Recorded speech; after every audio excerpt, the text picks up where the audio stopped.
Hi, welcome back. This is Rhonda, and today we are going to make pizzelles. And not everybody's ever heard of a pizzelle, but it's an Italian cookie, and you have to use a press to make it. So I'm going to show you first what equipment you would actually need to do this. So I'm just going to move my pizzelle maker where you can see it. Now, okay, so I'm going to turn it around. This is a pizzelle maker, and you open it up and it's kind of almost looks like a waffle iron kind of, but it is called a pizzelle maker.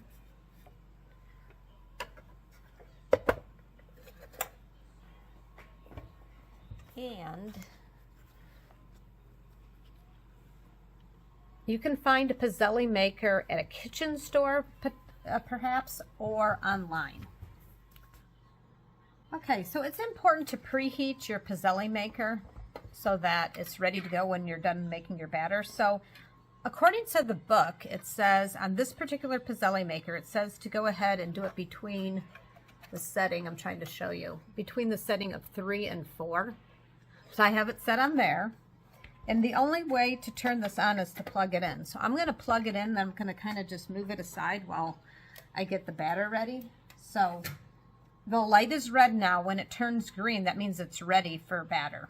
So I'm going to try to do this in a timely manner so I can beat the pizzelle maker. Okay, so I am literally using a recipe, classic pizzelles, that is in the manual for this particular pizzelle maker. I've used other recipes before with this particular pizzelle maker that I got it from a good neighbor friend. I kind of feel like I've had more success with the one that actually came with the machine. So you can just use your own discretion. If you have a family recipe that you prefer to use, that's great too. So, but it has to be for pizzelles. All right, so one of the things I have to do is I have to melt butter. So I'm going to go ahead and do that and then just set it aside, even though it's lower on my list, just because I don't want the butter super, super hot with the eggs, because I don't want the eggs to start cooking. So I'm going to, if you've watched my channel before, you know that I like to double recipes because, well, for one thing, this time of year we're going to give out some cookies. And for the other thing, we like to eat sweets. So if I do a single recipe, they tend to disappear way too fast. All right, so it is calling for a 1/2 cup of melted butter. So I am going to do a cup. So on your butter, 8 tablespoons of butter is a 1/2 cup. So I'm going to use 2 of these. And I'm going to I have a very big measuring bowl. So I'm going to put it into this large measuring bowl that I'm going to put in the microwave, because I'm going to use this bowl for something else in a little while here to mix some other ingredients also. So this is like a giant one.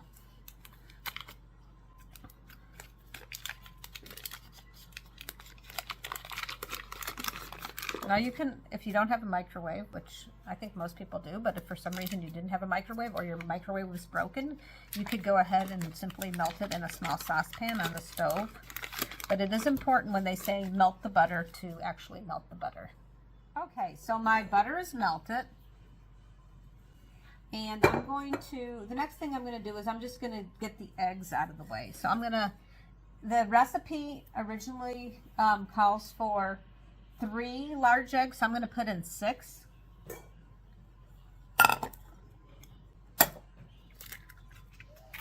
One, 2, 3, 4, 5, 6.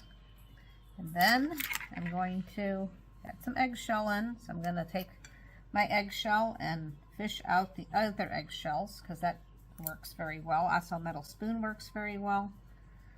And I'm just going to check to make sure, hey, do I have any more eggshells in here? And I don't see any.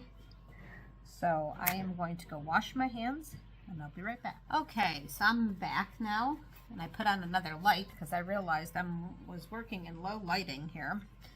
All right, so I have the eggs out of the way. And then I always like to add my extracts to my eggs. So this particular recipe calls for a tablespoon of vanilla or a tablespoon of anise, A-N-I-S-E, and anise extract, which is like a licorice type of flavor. And so it says 1 tablespoon of vanilla extract or anise extract. I personally like both. Since I'm doubling the recipe, it's quite easy to just do a tablespoon of each. And so that's what I'm going to do. If you weren't doubling it, you could just do, you know, part of half and half. But this will be quite easy. So I will just do a tablespoon of vanilla.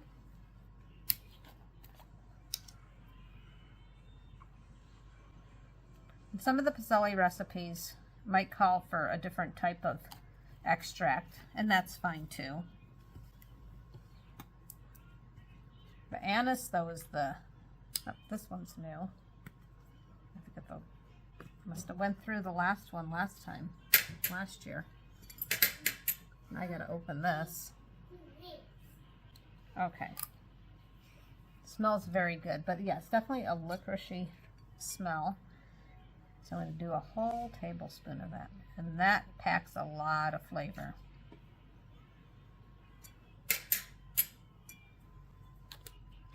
Okay. And then I'm just going to take a fork and stir this up.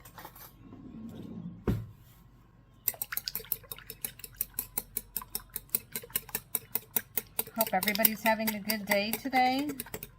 At my house, it is snowing on and off. Sometimes it's sticking and then it'll melt and then stick and then melt, but it's a beautiful winter day. Okay, so I'm going to set this aside. And now I'm going to get to my dry ingredients. So, as I said, I'm going to double this. So, the recipe calls for, trying to not put stuff down in the wet. Kind of have to, it's best to clean up as you go along, then you don't end up with a huge mess at the end. Okay, so, you know, adjust the camera slightly so you can see what I'm doing a little bit better. There we go. That is better. Okay, so, 1 3/4 cups of flour.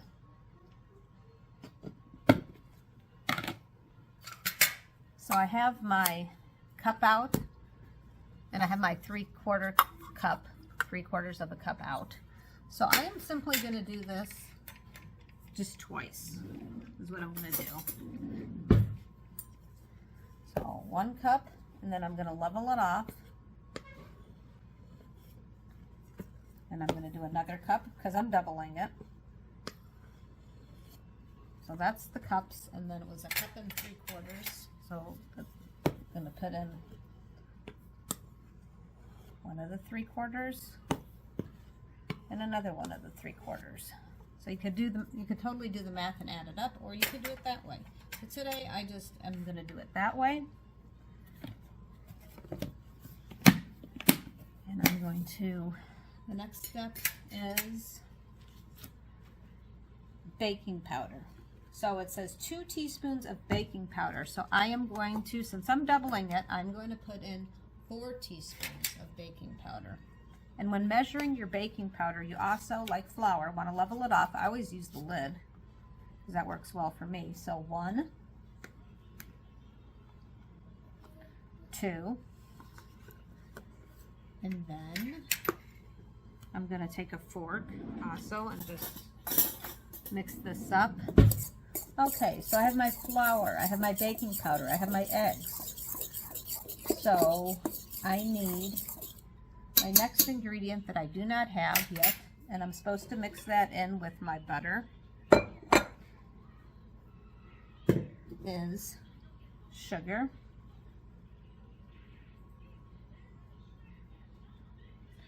Okay, so I need 3/4 cup of sugar. Okay, so I'm getting out my sugar. And so it says 3/4 cup. So So this particular cookie does not have a lot of sugar in it, by the way. So I'm going to do 3/4 once, and I'm going to do it one more time because I'm doubling it. For certain recipes, it's easier just to do it that way than to actually add it up. This particular recipe, I like to just do it that way, where you're just counting it twice. Okay, so I'm going to review the ingredients to make sure I have everything. So, 1 3/4 cup flour, and I did that times 2. I did it twice. And then 2 teaspoons of baking powder. So that's 4 teaspoons of baking powder, which is mixed in with my flour. 3 large eggs, which I put in 6 because we're doubling it. 3 cups granulated sugar. I did that twice, so that's in there. And then I have my 1/2 cup of butter. And so since I'm doubling it, it's 1 cup. And then I have my extracts. I have a tablespoon. It says 1 tablespoon of vanilla or anise extract. And I put in a tablespoon of vanilla and a tablespoon of anise extract. So now it is time to mix everything together. And it says to do the flour and baking powder, which we did. It says place eggs and sugar in a medium bowl, and I put the sugar in with the butter here. So I'm just going to go ahead and mix this up this way. And then I'm going to take my eggs here in just a second. So I kind of want it cool down that butter a little so my eggs don't start to cook. I'm going to just mix this up.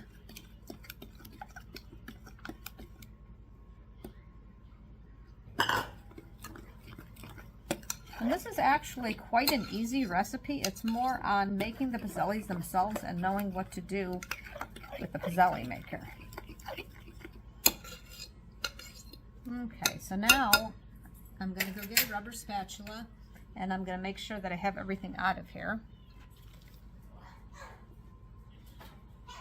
Okay, now I'm going to go ahead and just simply pour this mixture, all my dry or wet ingredients into all my dry ingredients. And you can already smell that it smells really good from the extracts. And then I'm going to take this over to the mixer and I will show you the consistency that it needs to look like.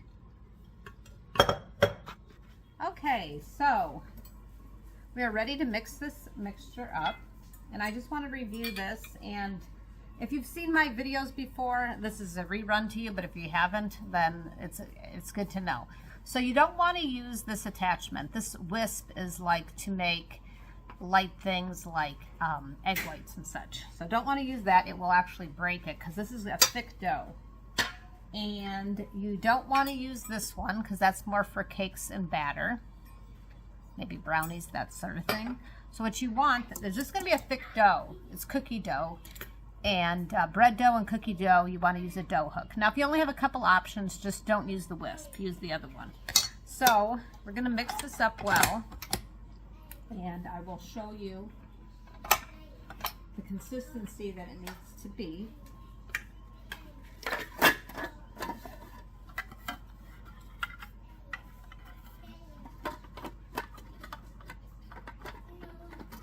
Okay.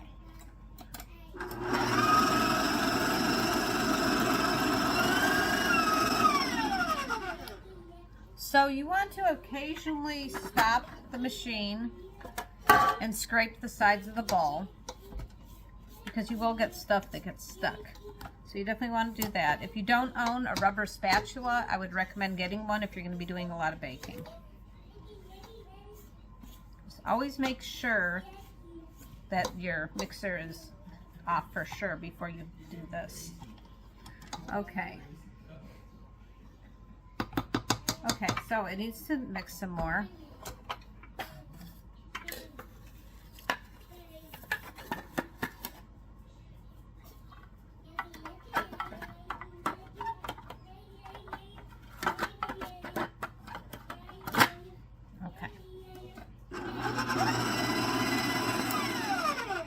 Okay, so I'm definitely going to want to scrape it down the sides a little more. There's some flour that's stuck.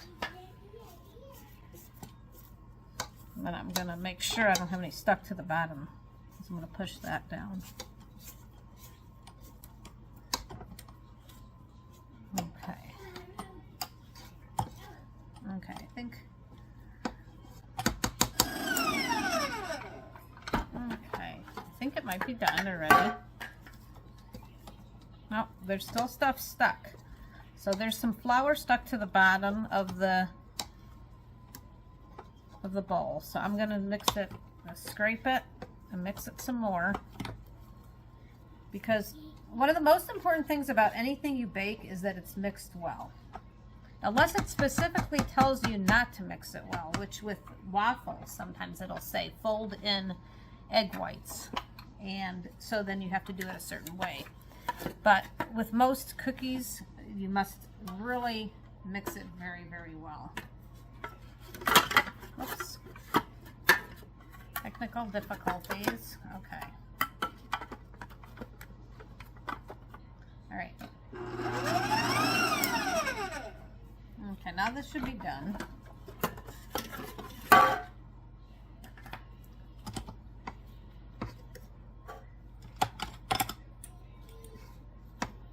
Scrape your beater, and then we're going to take this over to the Pizzelle press,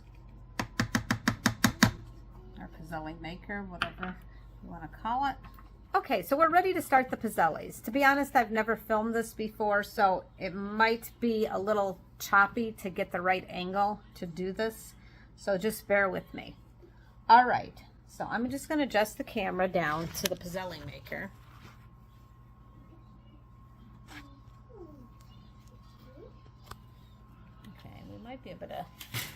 Might be able to work out okay. We will see. Okay, so I'm going to open it up, and then I have one of these cookie scoopers, and that works the best for me for this particular size. Depending which Pizzelle maker that you get, you might have to adjust how much batter you're putting on, and it's going to be trial and error more than likely. So my button is green. I'm closing this, I latch it, and it's going to first turn red. I don't know if you can see that. That's where I'm saying, let's see, I'm just going to turn it around a second. Okay, I'm going to hold it just for a second until it does its thing so you can see. So it will turn red, and then it will, okay, so now it's red. And then it will turn green when it is ready.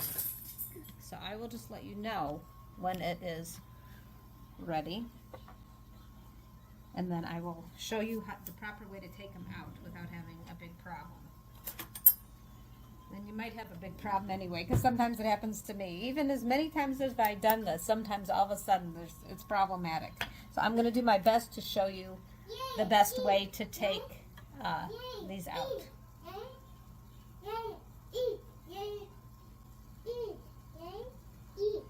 And it does take a little time, and you can't be impatient. If you've ever made waffles before, you'll probably be on a waffle iron. You'll probably be successful with Pizzelles. And like I said earlier in my video, a kitchen store or an online retailer is where you would get a Pizzelle maker. Usually just your basic store does not have them. At least that's been my experience where I live anyway. So, and there's no on-off switch. So when I'm all done with this, I must unplug the machine. Okay, so it turned green, so you got to go quick. Once it turns green, then you take a fork and very carefully remove the Pizzelles onto a cooling rack. And this one actually got stuck up here for some odd reason. I don't know why. Okay. Just like anything else, the first few sometimes aren't the best. I'm going to do a few, and then I'm going to show you the next step. I'll do a few. I'm not going to do this whole bowl on camera because it would be very repetitive. So I'm going to do a few of them, though, just so you can see. So these have to cool off like pretty well, but they cool off really fast. And I have my setting between 3 and 4 like I showed you. I could maybe move it slightly. I'm going to see what the next ones look like because these seem pretty brown in there, but yeah, that's good. You don't want them to be raw whatsoever. Okay, so first it turns to green, then it's going to turn to red, and then back to green again. So it's a little bit tricky. I almost wish that these machines would say done, you know, start and done or something, but that's not how they work. There might be one out there that it is, that it has that setting, but this one is just this way. So if you were colorblind, you would have to know that the left side it's heating up and the right side means it's finished. So that's how you'd have to do it. But in the beginning, it will turn green and then it turns red and then back again. So you just have to read the instructions because each Pizzelle maker might be different. So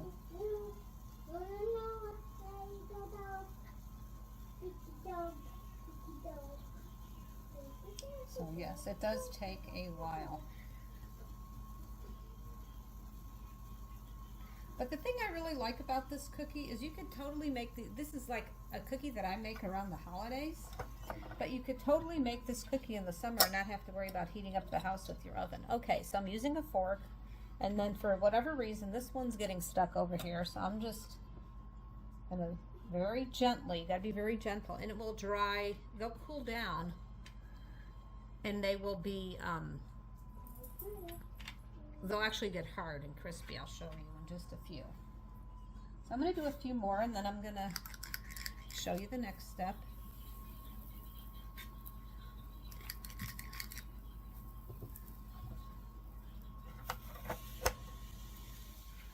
So when you have these edges, I just break them off so that it ends up looking pretty. And later you can put them, these extra little pieces, put them in your ice cream or whatever you want to do. Eat them plain. But you definitely want to go ahead and get rid of these little ends.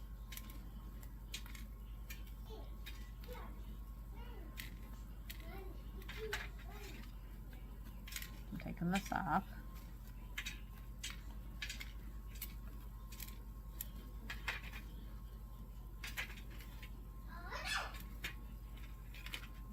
Okay, so then when they're cooled down, and they cool down really fast, they don't have to be totally cooled down, but to the point where they're hard, which didn't take very long at all. So I'm showing you in real time. It did not take long at all. So what you do, now you can eat them like this and they taste absolutely delicious, and if you kind of are watching how much sugar, you can just be done and have it be this way. And or what you can do, which is what the recipe calls for, is you take some powdered sugar, and my daughter got me this, it's really nice. I used to have to go ahead and I used to take a sifter and actually put, you know, an old-fashioned flour sifter, and actually put the powdered sugar in the sifter. Then my daughter got me one of these, and this is actually the first time I'm trying it out this year. She got it for me last year and I was already done making my cookies. So you just do a little dusting of powdered sugar. And that's why I have a cookie sheet under the cooling rack to collect the extra. But you wait till it cools off to do that. So usually I do a whole tray with powdered sugar. I had to stop the camera a second and pull more of these off. So if you find yourself in this situation where it actually came out as one, you can just go like that, pull off the extra edges.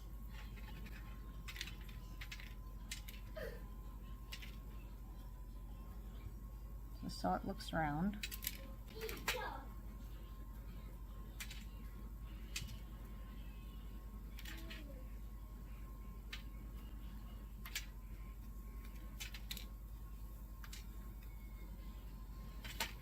And like I said, I just put those all together and eat them as a snack with some ice cream or whatever. This is very good. So then it's already cool enough to put the powdered sugar on.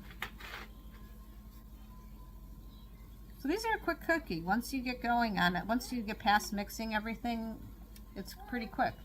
And the press starts cooking things quicker. Like I have to pull one off right now. Okay, so I'm just gonna try one of these scraps. Very good. no powdered sugar or anything. Then I'm going to try one of the Pizzelles. Now you might, if you want to, so these are called Pizzelles. They're an Italian cookie.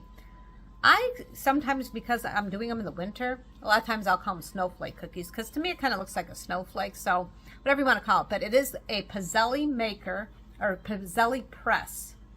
It's called a Pizzelle press is what you're looking for to make these cookies. And let me taste one.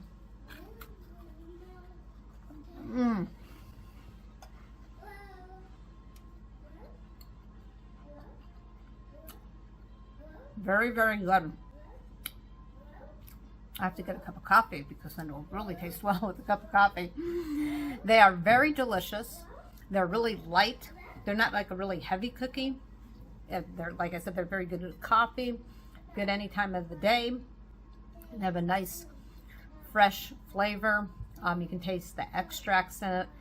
And they're very fun to make because you go from this dough to this beautiful, I mean, I feel like it's a very beautiful cookie. And like I said, if you don't want to put the powdered sugar on, if you're watching your sugar intake and you're like, I need something sweet, I'm going to have something, you can just not put the sugar on. They look very pretty with the sugar. They look like a snowflake with the sugar. I hope you enjoyed this video. Thank you for watching, and thank you those that are subscribing to my channel. If you're not subscribing to my channel, please subscribe to my channel. I love putting out these videos. I hope everybody's having a great day and hope you enjoyed the video. Thank you for watching.